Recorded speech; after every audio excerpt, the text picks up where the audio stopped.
brought you by Silver Pumps and Motors. Top quality और consistent performance के लिए सिर्फ सिल्वर पंप्स नाम याद रखना. అసెంబ్లీ నుంచి సస్పెండ్ చేసినా తగ్గేదే లేదంటున్నారు మాజీ మంత్రి జగదీష్ రెడ్డి. మార్షల్స్ అడ్డుకున్న, సెక్యూరిటీ వారిస్తున్న, శాసనసభకు రాకుండా తననెవ్వరూ ఆపలేరు అంటున్నారు.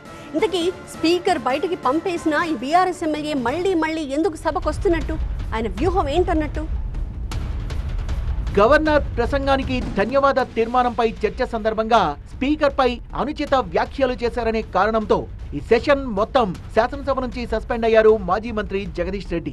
ఆ రోజు సస్పెన్షన్ తరువాత కనీసం లాబీల్లోనూ ఉండనివ్వకుండా ఆయన్ను బయటకు పంపించేశారు అసెంబ్లీ సిబ్బంది.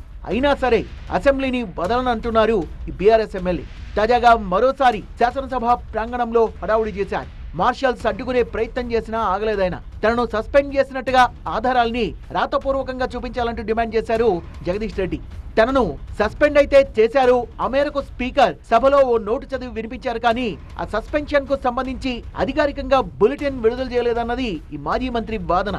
అసెంబ్లీకి సంబంధించిన ఏ ప్రాక్టీస్ కైనా అధికారిక బులెటిన్ విడుదలవుతుంది, కానీ జగదీష్ రెడ్డి సస్పెండ్ అయ్యి ఎన్ని రోజులైనా దాని మీద ఎలాంటి బులెటిన్ కానీ వివరాలని కానీ అసెంబ్లీ వెబ్సైట్ లో పెట్టడం కానీ జరగలేదు. దీంతో ఇదే విషయమై బీఆర్ఎస్ ఎమ్మెల్యేలతో కలిసి స్పీకర్ గడ్డం ప్రసాదరావుని కలిశారు. కావాలనే తన సస్పెన్షన్ పై బులెటిన్ విడుదల చేయలేదని ఆరోపిస్తున్నారు జగదీష్ రెడ్డి.